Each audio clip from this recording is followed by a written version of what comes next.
You've alluded to this, I think, in your introductory comments, but I want to ask you, when Dr. Bonnie Henry asks people to do more, what do you say to those that are doing everything they can?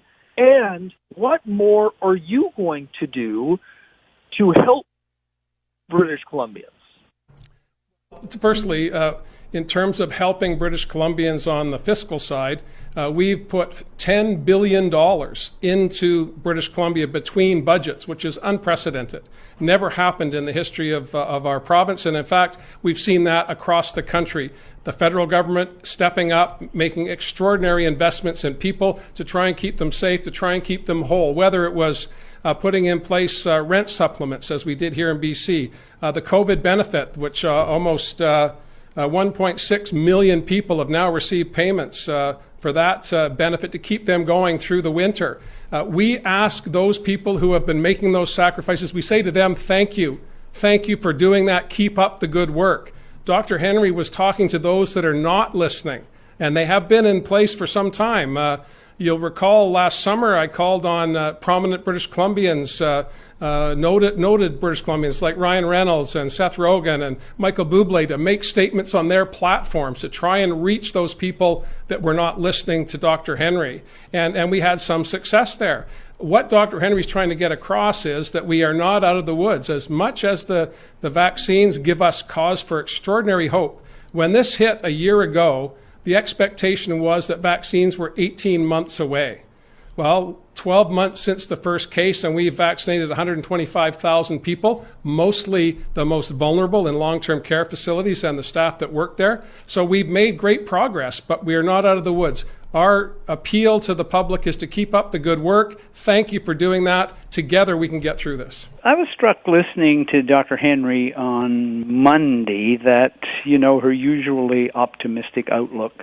She seemed to be a bit more pessimistic. Maybe it was the news about the delay in vaccine shipments or some of the bad behavior here.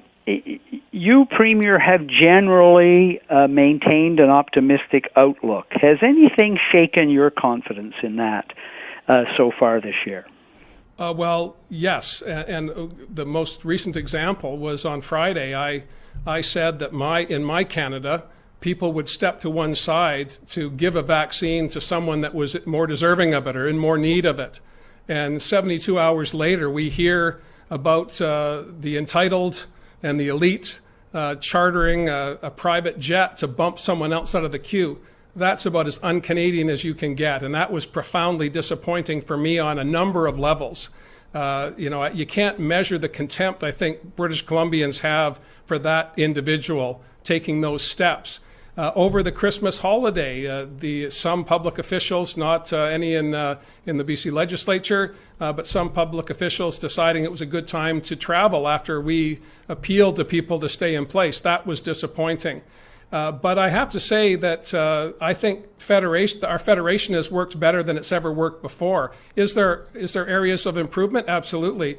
But we've had, and I always miss the number, the Prime Minister reminds us every time we have a call, we're heading towards 30 meetings, substantive meetings between the heads of government across the country since March of last year. That's unprecedented, and that gives me hope that this crazy thing called Canada, large land mass, small population, multiple ethnic backgrounds, Indigenous populations, and 2 official languages, we can continue to make it work because we all know and understand that we're very fortunate to be Canadians. And having the examples of the past 4 years in the United States has reinforced that, I think, for all of us, that we're very grateful to live above the 49th parallel, except for us in Vancouver Island here are below the 49th parallel. But you get my point, Vaughn. I think I'm inspired by how Canadians have responded in this extraordinary time. Are there bad actors? There sure are, and that's disappointing.